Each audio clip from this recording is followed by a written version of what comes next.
ரொம்ப நாளாக செய்யணும்னு நினச்சிக்கிட்டு இருந்த இந்த வெள்ளைப்பூடு களியை வந்து ஒரு வழியாக செஞ்சு ஒரு ஷார்ட்ஸ் போட்டேன். ஏகப்பட்ட வரவேற்பு.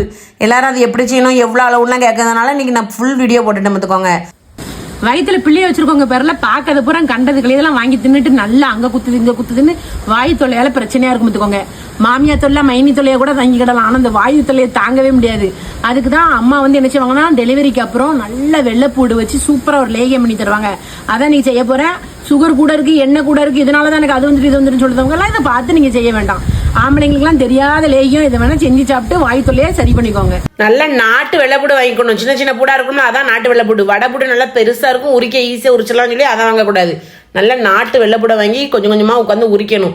உரிக்கிறதுக்கு ரொம்ப நேரம் அமுத்துக்கோங்க. இது 1/2 கிலோ வெள்ளைப்பூடு.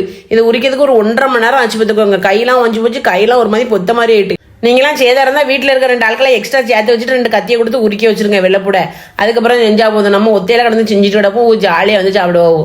வெள்ளைப்பூடை இப்படி நல்லா ஒரு தோல் இல்லாமல் உரிச்சு எடுத்து வச்சுக்கோங்க. நல்லா இது வந்து கனமான பாத்திரம், இது வந்து பித்தாளை உருளைங்கிறதுனால நல்லா கனமாக இருக்குது. நீங்கள் வந்து இரும்பு சட்டி இருந்தாலும் அதில் வைங்க, நல்லா கனமான பாத்திரத்தை வைங்க. சில்வர் சட்டியில் வச்சு கிண்டுதுன்னு கிண்டிடாதீங்க. நல்லா தடியாக இருக்கும்ல கனமாக. அந்த ஈய பாத்திரம் இருந்தால் கூட பரவாயில்ல, அதில் போட்டு கிண்டுங்க. நல்லா வந்து வெள்ளைப்பூடை தூக்கி வச்சுட்டு பசும்பால் 1/2 கிலோ வெள்ளைப்பூடி. நான் ஊற்றின பால் வந்து 1/2 லிட்டர் பால். பசும்பால் தான் ஊற்றணும். பசும்பால்னா பசுமாடு இருக்கிற வீட்டில் வாங்கி ஊற்றுற பால் பசும்பால். அதையும் கொஞ்சம் தண்ணி லேசாக கலந்துக்கிட்டு ஊற்றின பார்த்துக்கோங்க. லேசாக சிம்லேயே வச்சு வேக வச்சேன். நல்லா பால் கொதிச்சு அந்த பாலும் இந்த வெள்ளைப்பூடும் சேர்ந்து ஒரு மனம் வரும் பாருங்க. அந்த மனம் வந்து நம்ம வந்து அவ்வளோ ஒரு வாசனை இருக்கும். அதோட மருத்துவ குணங்கள்லாம் இதில் நிறைய இருக்குது. அதனால தான் இது வந்து அடிக்கடி நம்ம வந்து செஞ்சு சாப்பிட்றது கூட நல்லது தான். மொத்தமாக சாப்பிட முடியாது, கொஞ்சம் கொஞ்சமாக சாப்பிடணும். ஏன்னா இது உடம்புல இருக்க கேஸை ஃபுல்லாக மொத்தமாக எடுத்து வெளியே விடும். அந்த டைமில் நிறைய சாப்பிட்டா பிரச்சனையாயிரும். அதனால கொஞ்சம் கொஞ்சமாக சாப்பிட்டுக்கலாம். குழந்தை பெற்ற வீட்டுக்குள்ள அதனால தான் இந்த வெள்ளைப்பூடு களியை வந்து சூப்பராக பண்ணி கொடுக்காங்க. இது எதுக்கு இந்த 4 பொருள் போதும் பார்த்தீங்களா? நல்ல நாட்டு வெள்ளைப்பூடு, நாட்டு கருப்பட்டி, நல்ல எண்ணெய், பசும்பால். இந்த 4 பொருள் மட்டும்தான். ஆனால் அருமையாக வந்துடும் பார்த்துக்கோங்க. எந்த விதமான இதில் வந்து கலர் எதுவுமே கிடையாது, எந்த வித கெடுதலும் கிடையாது. ஆனால் கம்மியாக சாப்பிடணும். எல்லாமே கொஞ்சம் கம்மியாக சாப்பிட்றது நல்லது தானே. பசும்பாலில் விட்டு இதை வேக வச்சு அதுக்கப்புறம் மசிக்கணும். நம்ம அந்த கரண்டி வச்சு மசிச்சாலே அதை மசிஞ்சிரும். அரைச்சி போடணுமான்னு யாராவது வந்து கேட்காதீங்க பார்த்துக்கோங்க. அரைச்சிட்டிங்கன்னா அந்த எசன்ஸ் ரொம்ப ஒரு மாதிரி போயிடும். அரைச்சா டேஸ்ட்டே போயிடும். அதுவாக அப்படி நல்லா வெந்து நிற்கும் போது வெள்ளைப்பூடு சீக்கிரம் வெந்துடும். வெந்த பிறகு அப்படியே நம்ம மசிச்சு விட்றதுல அது ஒரு தனி டேஸ்ட்டு பார்த்துக்கோங்க. குழந்தை பெற்ற வீட்டில் 10-20 நாள் கழித்து அம்மா வந்து எல்லா களியும் போடுவாங்க. சுக்கு களி எல்லாமே போடுவாங்க. சுக்கு களி, ஓமக்களி, வெள்ளைப்பூடு களி. இந்த வெள்ளைப்பூடு களி ஒன்று தான் நல்லா சாப்பிட்ற மாதிரி இருக்கும். சுக்கு களியும் சாப்பிடலாம், கொஞ்சம் காரமாக இருக்குமா. இந்த வெள்ளைப்பூடு களி வந்து நல்லா அல்வா மாதிரி இருக்கும், லவக்குன்னு முடிக்கலாம். ஆனால் அதை அப்போ சாப்பிட முடியல.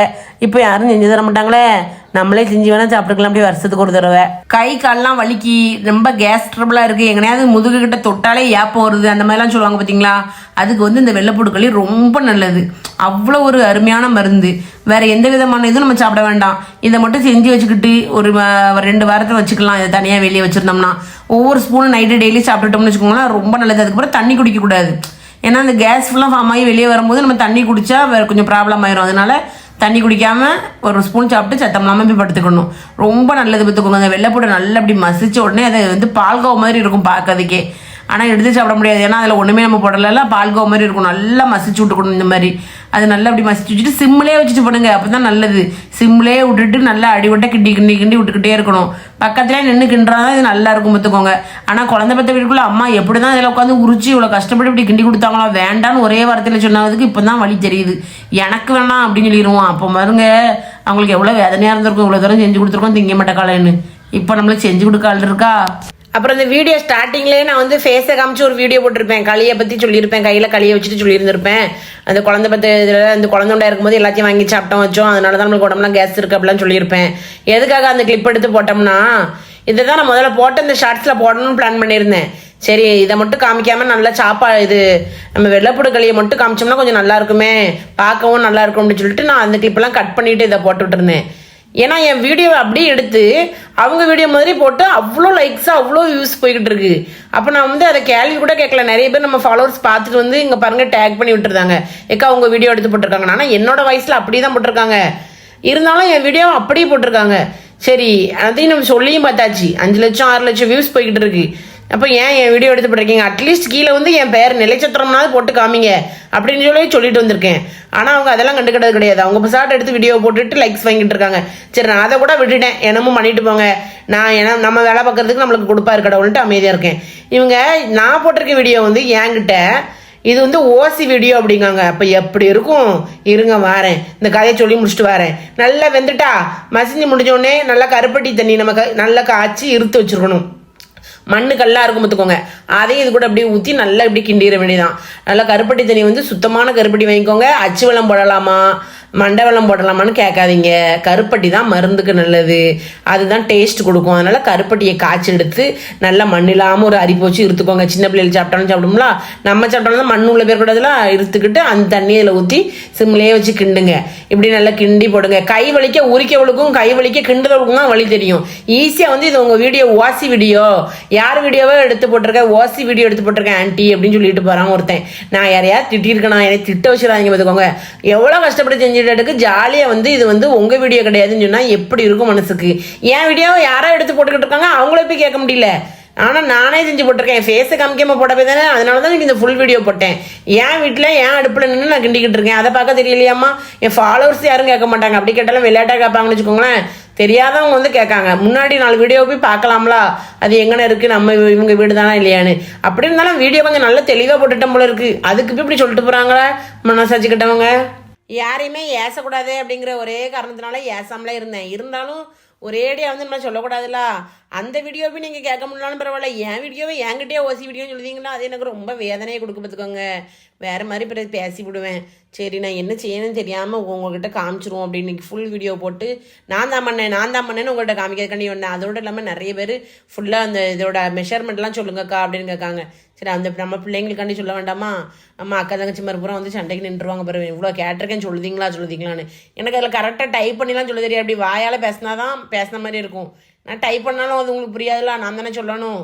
என்கிட்ட அப்படி தானே கேட்பீங்க. 40 செகண்ட் வீடியோவில் எப்படி சொல்ல, அதனால தான் ஃபுல் வீடியோ போட்டாச்சு. இது நல்லா அப்படி கிண்டி எடுத்துகிட்டு கொஞ்சம் தண்ணிலாம் எல்லாமே சுருங்கி இருக்கு பாருங்க, இப்படி வந்துடும் ஒரு பதத்துக்கு. இதுக்கப்புறம் நம்ம என்ன பண்ணணும் தெரியுமா? இது வந்து நல்லா அல்வா ஸ்டிச்சுக்கு இன்னும் வரலை, கொஞ்சம் கிளுக்குன்னு தான் இருக்குது. இப்படி தான் இருக்கும் லேகியம். அப்படியே நம்ம கிண்டி வச்சுக்கிடுவாங்க. இது வந்து சில பேர் வெள்ளைப்பூடு லேகியங்களா, எனக்கு இந்த லேகியங்கிற வார்த்தை சொல்ல ஒரு மாதிரி இருக்கும் உங்ககிட்ட வயமா. அதனால தான் எங்கள் அம்மா சொல்லுறது வெள்ளைப்பூடு களி தான் சொல்லுவோம். அதனால அந்த வெள்ளைப்பூடு களினே உங்கள்கிட்ட சொல்லிடுவோம் அப்படின்னு பண்ணிட்டேன். இது கிண்டியாச்சா, இப்படி கிண்டி எடுத்து வச்சுக்கிட்டு இருக்கும்போது நல்லெண்ணெய், சுத்தமான நல்லெண்ணெயை ஒரு 2 கரண்டி வந்து சலக்குன்னு கோரி ஊற்றிட வேண்டியதான். நல்லா நல்லெண்ணெயை சுற்றி ஊற்றி அதுக்கப்புறம் பெரட்டு விட்டோம்னு வச்சுக்கோங்களேன். அடியில் ஒன்று விட்டாமல் இந்த நல்லெண்ணெயும் இது கூட போய் அப்படியே சேரும். அருமையாக இருக்கும். இது குழந்தை பெற்றவங்களுக்கு எதுக்காக மெயினாக கொடுக்காங்கன்னா, அந்த கேஸ் ப்ராப்ளத்தோட நல்ல தாய்ப்பால் சுரக்கும். இந்த வெள்ளைப்பூடுக்கு வந்து அவ்வளோ மகிமை இருக்குது. நம்மளுக்கு டெய்லி வெள்ளைப்பூடு போட்டு தான் குழம்பு வச்சு கொடுக்காங்க. அது குழம்பா சாப்பிட்றவங்க சாப்பிடுவாங்க. குழம்பா சாப்பிட்டுட்டு இந்த மாதிரியும் செஞ்சு சாப்பிட்டுக்கிட்டா நல்லா இது டேரெக்டாக அப்படி ஒரு வெள்ளைப்பூடை வந்து உடம்புக்கு கொடுக்குறது எப்படியோ அதுதான் இது. இந்த வெள்ளைப்பூடு சாப்பிட தாய்ப்பால் நல்லா சுரக்கும். நம்ம அம்மா மாதிரிலாம் வந்து நம்மளுக்கு எல்லாம் செஞ்சு கொடுக்கும்போது நம்ம ஒழுங்காக சாப்பிட்டுக்கிடணும். அதுக்கப்புறம் இப்போ இருக்கிற அம்மாமாருக்கு செய்யவே தெரிய மாட்டேங்கல, என்ன செய்யணும் அப்படின்னு சொல்லிட்டு நாட்டு மருந்து கடையில் போய் இதெல்லாம் வாங்கி கொடுத்துருந்தாங்க. ஏன்னா அவங்களுக்கு செய்யவும் தெரிய மாட்டேங்க. ஏன்னா அவங்களே அங்கே ஒழுங்காக சாப்பிட்ருக்க மாட்டாங்களா அவங்க அம்மா கொடுக்கும்போது. அதுக்கப்புறம் இப்போ ஆச்சி மாதிரிலாம் நம்மளுக்கு இருந்தால் அழகாக செஞ்சு கொடுப்பாங்க. சில பேர் இப்போ இங்கெல்லாம் அம்மா ஆச்சி மாதிரி கூட வச்சுருக்கோம், விரட்டி விட்டுருவோமே தான். இப்போ எங்கள் கூட நம்மளுக்கு அல்வா லேகியம்லாம் கிடைக்கும். இந்த மாதிரி நம்ம குழந்தை பற்ற வீட்டில் கண்டிப்பாக வந்து இந்த இதை சாப்பிட்டு வைக்கோங்க. இது வந்து எல்லா களையும் சாப்பிட்றீங்களோ இல்லையா, மெயினாக இந்த களையும் சாப்பிட்ருங்க. ஏன்னா பிள்ளைக்கு நல்ல பால் கிடைக்கும் பார்த்தீங்களா, ஒரு 6-7 மாதத்துக்கு சூப்பராக கொடுக்க வேண்டாமா? அதுக்காக தாய்ப்பால் சுரக்கிறதுக்காக இதை நீங்கள் மெயினாக எடுத்து சாப்பிட்டுக்கோங்க. நிறையெல்லாம் லவக்குன்னு சாப்பிடக்கூடாது. 2 ஸ்பூன் சாப்பிட்டா போதும். குழந்தை பற்றவங்களுக்கு ஆசையாக இருந்ததுன்னா கூட 2 சாப்பிட்டுக்கோங்க. ஏன்னா இது ரொம்ப நைட்டு சாப்பிட்டுட்டு கொஞ்சம் நேரம் உட்காந்துட்டு அதுக்கப்புறம் இந்த வெள்ளைப்பூடுகளையும் சாப்பிட்டுட்டு கூட ஒரு 1/2 மணி நேரம் உட்காந்துட்டு அதுக்கப்புறம் தூங்கணும். அப்புறம் தண்ணி குடிக்கக்கூடாது. இந்த வெள்ளைப்பூடுகளை சாப்பிட்டு ஒரு 2-3 மணி நேரத்துக்கு தண்ணி குடிக்கக்கூடாது. அப்படியே அமைதியாக தூங்க போயிடணும். இந்த வெள்ளைப்பூடுகளை சாப்பிட்ட நேரத்தில் வந்து கேஸ் வந்து அப்படியே ஏப்பமாக வர ஆரம்பிக்கும். அந்த டைமில் தண்ணியை குடிச்சிங்கன்னா அது வந்து ஏதாவது ப்ராப்ளம் ஆயிரும். அதனால் குடிக்கக்கூடாது. அதெல்லாம் அம்மா அழகாக சொல்லி கொடுத்துருவாங்க. செஞ்சு சாப்பிட்றதுக்கு தான் கஷ்டமாக இருக்கும். அதனால் இந்த மெத்தடை காமிச்சு இந்த மாதிரி செஞ்சு தாங்கன்னா சொல்லுங்கள். செய்ய தெரியாத கூட சொல்லுங்கள். இதை விட அம்மா மாதிரி சூப்பராக செய்வாங்கன்னா போய் சொல்லி எனக்கு ஏச்சு வாங்கி கொடுத்துடாதீங்க. எங்கள் அம்மா செய்யாதான் நீ செய்யுதுன்னு சொல்லி என்கிட்ட சண்டைக்கு வந்துடாதீங்கடே. செய்ய தெரியாதவங்க கூட காமிங்க இதெல்லாம் செய்யணுமாமா அப்படின்னு சொல்லி. தப்பே கிடையாது, நல்லது தான். வீட்டில் இருக்க மற்றவங்களுக்கு ஒவ்வொரு ஸ்பூனா கொடுங்க. இல்லைன்னா சத்தம் இல்லாமல் தனியாக ஒளிச்சு வச்சு தான் இப்போலாம் கொடுப்பாங்க. அது மாதிரி ஒளிச்சு வச்சே சாப்பிட்ருங்க. ராத்திரி எல்லோரும் தூங்கின பிறகு தான் எங்கள் அம்மாலாம் கிண்டும். இந்த வாசனையெல்லாம் யாரும் பிடிக்கக்கூடாது, என் பிள்ளைக்கு வயிற்றுக்கு ஒத்துக்கூடாது அப்படின்னு சொல்லிட்டு ராத்திரி தூங்கின பிறகு எல்லோரும் தூங்கின பிறகு தான் இதை கிண்டி அப்படியே நைட்டோட நைட்டாக எனக்கு தரும், சுட தரும், நல்லாயிருக்கும். ஆனால் அப்போ ஒரு 2 வாய் சாப்பிடும்போது நல்லாயிருக்கும். அப்புறம் 3ஆவது வாயில் மூஞ்சி தூக்கிடுவேன். ஏம்மா நல்லதே இல்லையம்மா, வேண்டாமா, சாப்பிட முடியல, காலையில் சாப்பிடட்டா அப்படிமே. நைட்டே சாப்பிட்டு தண்ணி குடிக்காமல் தூங்குமா அப்படின்னு சொல்லி கொடுக்கும். எங்கள் அம்மா எப்போ போதுன்னு பார்த்துட்டு தூரப்பட்டுருவோம்லா. இதுக்கு தான் இப்போ வேணேன். இப்போ பாருங்கடே, என் வீட்டில் இருந்து நான் காலையெல்லாம் கிண்டி முடிச்சுட்டு பக்கத்தில் சாம்பார் சாதம் வேறு செஞ்சுருக்கேன். என் வீட்டில் இருந்து அந்த சட்டியில் வந்து கிண்டி நல்லதாக அந்த வீடியோ எடுத்து வச்சேன். இல்லைன்னா நீங்கள் என்ன நம்பவே மாட்டீங்க போல இருக்குது, அநியாயம் பண்ணுதீங்க. அன்றைக்கி வந்து களிக்கணும் அன்றைக்கி சாம்பார் சாதம் பண்ணி அப்பளம் பொரித்தேன். அவசரம் அந்த களிக்கே எனக்கு 2 மணி நேரம் கிட்ட ஆகிட்டு நான் அடுப்பில் நின்று. அப்போ தானே எனக்கு தானே அந்த வழி தெரியும். சௌரியமாக சொல்லுதில்லை, இப்படி சொல்லுதவங்களை எல்லாரும் போய் கேளுங்க, அப்படிலாம் ஏன் சொல்லுதீங்கன்னு.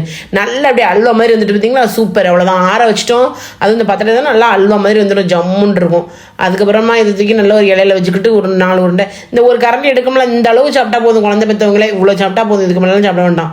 எடுக்க பார்த்தீங்களா, இதுவே அதிகம் தான். இவ்வளோதான், ஒரு 2 நாளைக்கு ஒரு தடவை இப்படி சாப்பிட்டா போதும். மித்ததெல்லாம் வச்சு சாப்பிடுங்க. நல்லா தான் இருக்கும், அல்வா மாதிரி இருக்கும். யார்கிட்டயாவது கொடுத்தீங்கன்னா இந்த இதோட விட மாட்டாங்க, இன்னும் நிறைய சாப்பிடணும்னு சொல்லுவாங்க. வெள்ளைப்பூடு ஸ்மெல்லோ எதுவுமே வராது, ரொம்ப சூப்பராக இருக்கும். செஞ்சு வந்து எவ்வளோ நாள் ஸ்டோர் பண்ணலான்னு கேட்டுக்கிட்டே இருக்கீங்க கமெண்ட்டில். வந்து ஒரு 2 வாரத்துக்கு வரைக்கும் வெளியே அப்படியே வச்சுக்கலாம், ஒன்றுமே செய்யாது. நம்ம கை எதுவுமே படப்படுறது கிடையாது.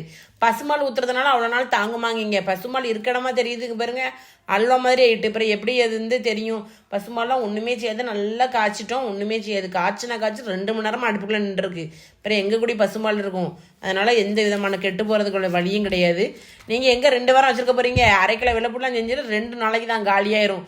நல்லா ஆறுனா பார்த்தீங்கன்னா இப்படி உருண்டை பிடிச்சி வச்சுக்கலாம். 2-3 உருண்டை இப்படி பிடிச்சி வச்சுக்கிட்டு டெய்லி 2 உருண்டை அப்படின்னு கணக்கு பண்ணி கூட சாப்பிட்டுக்கோங்க. அதான் செஞ்சு வச்சுலாம் ரொம்ப நாள் ஸ்டோர் பண்ண முடியாது, நீங்கள் நல்லா சாப்பிட்ருவீங்க இருக்காதுட்டே. அதனால் அப்படி ஸ்டோர் பண்ணாலும் 2 வாரம் வச்சுக்கலாம். நல்லபடியாக செஞ்சு சாப்பிடுங்க. டாட்டா.